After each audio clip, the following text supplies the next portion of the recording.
When we normally picture an academic conference, the imagery that comes to mind is incredibly sedate, like almost aggressively boring. Oh, yeah. You picture a sterile, windowless hotel room, maybe some lukewarm coffee and urns at the back. Right. Exactly. And, people in tweed jackets debating the finer points of obscure macroeconomic theory. Or maybe they're having this uh, highly polite, purely theoretical disagreement over a 17th century manuscript. It's very safe. The expectation is that whatever is being discussed on those panels, well, it's going to take at least a decade to filter down into any sort of practical, real-world application. Yeah, it's confined to the ivory tower. You Yeah. certainly don't walk into those rooms expecting the people at the podium to be issuing, like, dire, immediate warnings about the imminent collapse of society. No, you really don't, especially not the society operating literally right outside the conference center doors. But recently, there was a conference in Brussels that completely shattered that stereotype. It was held quite literally in the shadow of the European Parliament. And instead of abstract theories, this panel featured academics and security specialists having a deadly serious, highly tactical conversation about the impending threat of civil war. And they weren't talking about a conflict in some, historically unstable, distant region of the globe. They were talking about Britain. They were talking about Western Europe. Yeah, the debate on stage wasn't over whether societal collapse is coming. The debate was strictly about how it's going to happen. Right, like what the actual battle lines will look like. It is a profoundly jarring premise to engage with. It really is. I mean, we are talking about highly developed, historically stable democracies being discussed by credentialed experts as if they are fragile powder kegs simply waiting for a stray spark. Exactly. And before we jump in, it's vital to clarify that we are looking at some very stark, politically charged claims from a GB News broadcast. Our goal today isn't to take a side, endorse these views, or, validate the predictions. Right. Our mission is strictly analytical. We're here to impartially map out the arguments, the theories, and the on-the-ground reports presented in this specific source material. So you can understand the anatomy of this specific political perspective. We'll unpack the academic theory of how societies fracture, examine the tactical wargaming of what modern civil unrest looks like, and explore why these experts believe the social contract is breaking. And finally, we'll look at the on-the-ground reporting from Brussels that the source uses to illustrate these fears. The panel features Dr. David Betts from King's College, an Austrian political researcher named Ralph Schoolhammer, and an Irish security analyst, Owen Linehan. Okay, let's unpack this by starting with the foundational architecture of this entire theory. This comes from Dr. David Betts. Right. And he doesn't just look at society and say, well, people are angry. He diagnoses the situation using a highly specific academic framework based around a concept he calls factionalism. Factionalism. Yeah. Okay, and understanding the mechanics of this term is essential, right? Because it's basically the engine driving his entire prediction of impending conflict. Exactly. Factionalism within his framework isn't simply a synonym for political disagreement. It describes a structural pathology where a society essentially turns inward, cannibalizing its own cohesion. So the overarching nation-state begins to physically and psychologically split into smaller, competing subgroups. Yes, and the defining characteristic of this condition is that these subgroups begin to prioritize their own specific localized interests over the survival of the larger nation. Oh, wow.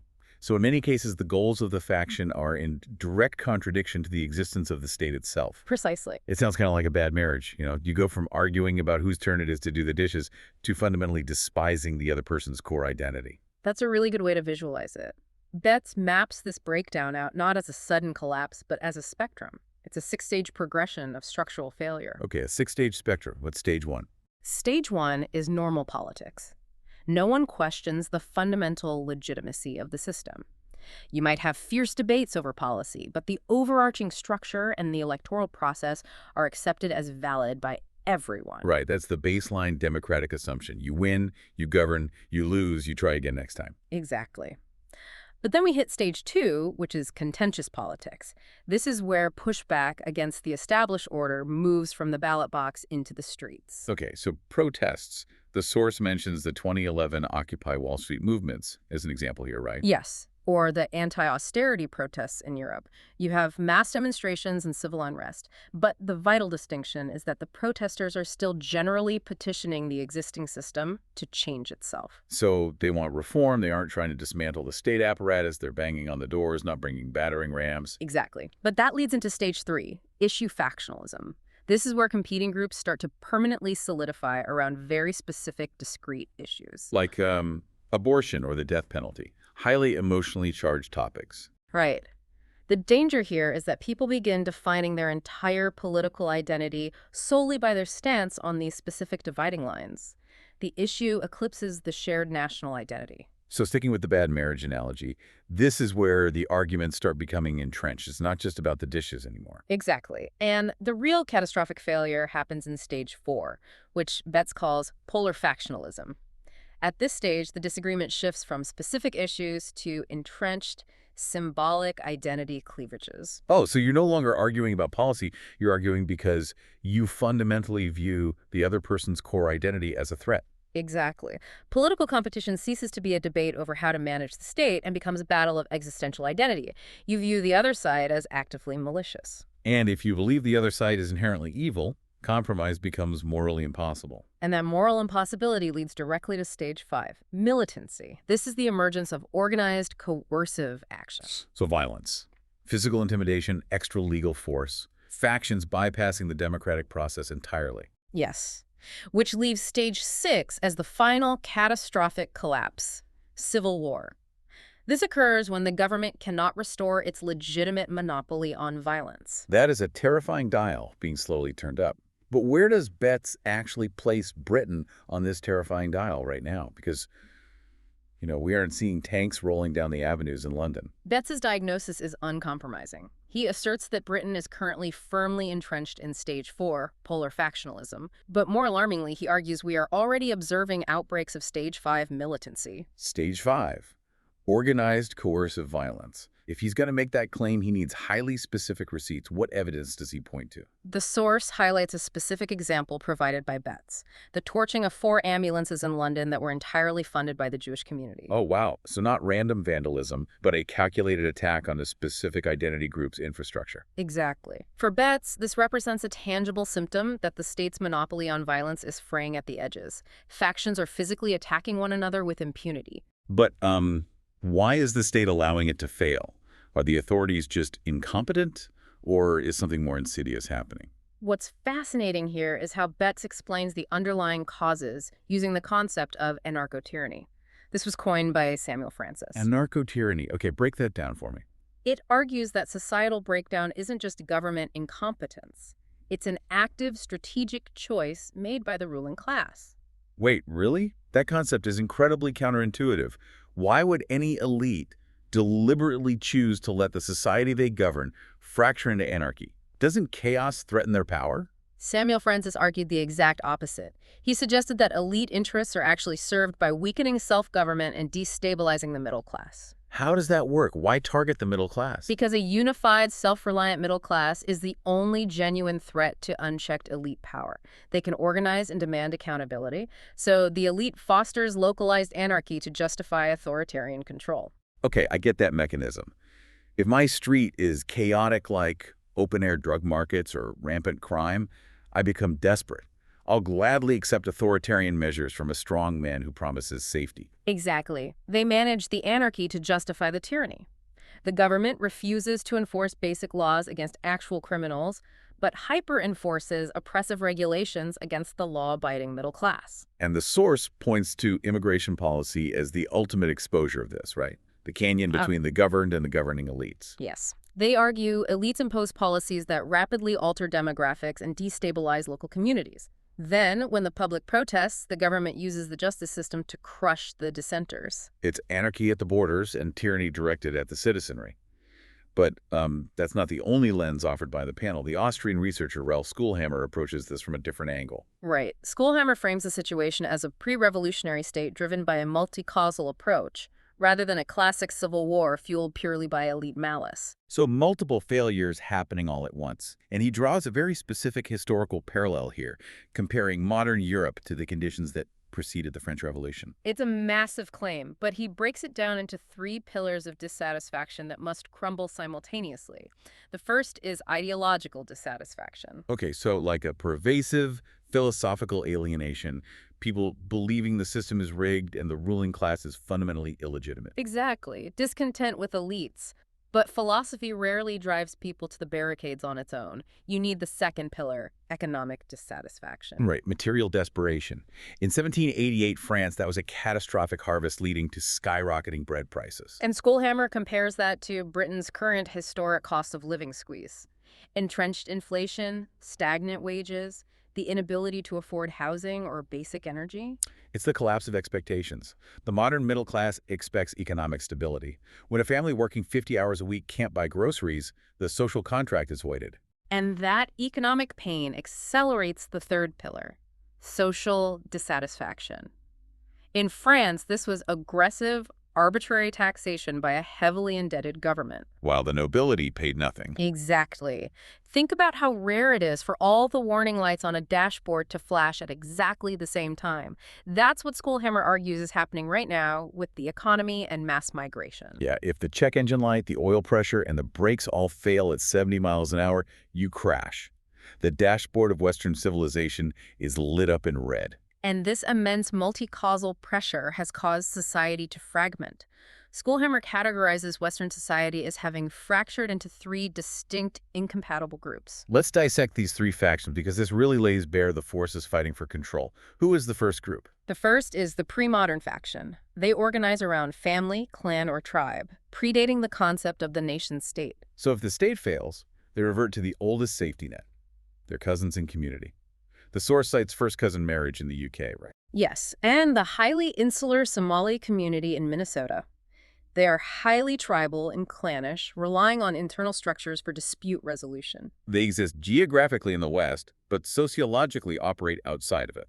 Okay, who is the second group? The postmoderns. They arose after World War II and believe modernity itself, nationalism, social cohesion, homogeneity, is inherently bad and needs to be dismantled. The source describes them as modern nihilists, right? Like the deconstructionist, all cool man vibe of the 60s. Yes, but Schoolhammer argues humans inherently need something to believe in. Having deconstructed tradition, the postmoderns found a spiritual void. And the paradoxical result is they align with the pre-moderns. That makes no logical sense. They want to tear down rules, but they ally with highly rigid traditional tribal structures. It's a tactical alliance because they share a common enemy. Both groups stand in absolute opposition to Schoolhammer's third group, the moderns. And the moderns are the traditional high-trust, public-spirited individuals, the patriots who value the nation-state. Exactly. Schoolhammer offers an impassioned defense of the modern system, arguing the nation-state is the most successful societal organization in history. But nationalism has a very dark historical baggage. 2 world wars, industrial-scale atrocities. How does the source reconcile that? They attempt to define a healthy nationalism. It requires a born familial element, combined with an expansive connection to the land. Like the French concept of la France profonde, a shared love for the physical space that supersedes bloodlines. Right. This allows productive collaboration across different groups. He points to Germany successfully unifying a Catholic South and Protestant North because they agreed on a shared German identity. So the nation-state is the umbrella that forces cooperation. But the terrifying argument here is that this umbrella is collapsing. Which brings us to the tactical wargaming. Here's where it gets really interesting. It does. Dr. Betts discusses red team simulations of what a modern civil conflict in a Western city would actually look like. He compares it to Italy's years of lead, or a supersized version of the troubles in Northern Ireland, right? Yes. The elites will be heavily fortified behind walls and surveillance, while the conflict outside is asymmetric and brutal. So let's look at the mechanics. In these simulations, who are the initial targets? You'd think military bases or top politicians? Surprisingly, no. The initial targets are judges and media figures. Wait, why a local judge or a TV anchor? Because they are relatively unguarded soft targets with a mistaken expectation of security, and they are perceived as central to grievances about two-tier justice and media manipulation. Ah, they are seen as the architects of oppression. So targeting them is a strategy of systemic intimidation.